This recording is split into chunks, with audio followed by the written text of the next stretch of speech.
250 ground speed to the Palace. 9 a.m. and the Tristar's crew made its final preparations for the day's flypast. Maps had been worked out, timings calculated, and the aircraft had been through one rehearsal.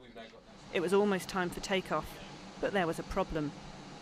41 cadets due to travel on the Tristar were nowhere to be found and were in danger of missing the flight. I was told that on a bus on the way. I looked out and saw no bus. So I had to report that to the captain, who then makes the decision and says, we are going, we cannot wait. Fortunately, the captain gave me a 10-minute window.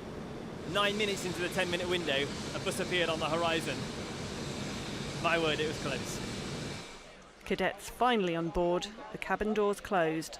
The Tristar headed out to rendezvous with the other flypast aircraft over the North Sea. The young passengers caught a glimpse of a VC-10 due to be decommissioned later this year. For these teenagers, it was a once-in-a-lifetime experience. Once the aircraft were in formation, they moved together and headed towards London. This is the flight deck, and the man in charge here is Captain Squadron Leader Jason Corban. Right now we're over Colchester, and it'll be about another 10 minutes before we reach Buckingham Palace. This team have got to make sure their arrival time is perfect to within just 10 seconds. And it was perfect. 2 minutes past 1, and the formation roared down the Mall. The Queen and members of the royal family watched as Merlin helicopters, Tornadoes, Typhoons, a Lancaster bomber and more soared over the palace. The iconic red arrows at the rear let their coloured smoke stream across the sky. The Tristar's captain spends most working days monitoring operations for 216 Squadron, so the day had been a welcome change. A lot different, quite exciting, and it's nice to get out of the office to go flying. And on this particular thing, very, very proud really that I got to do it, and I feel very privileged to be in that position. Fly past over, the plan was to head back to Bryce Norton, but things were about to take a dramatic turn.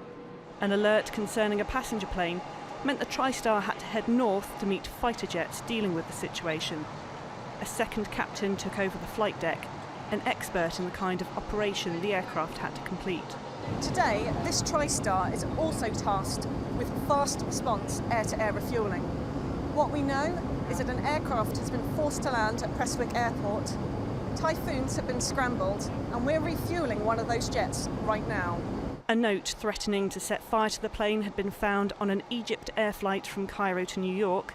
Typhoons were escorting the Boeing 777 to an area designated for emergency situations, but responding quickly to the call meant the jets had guzzled fuel and needed more.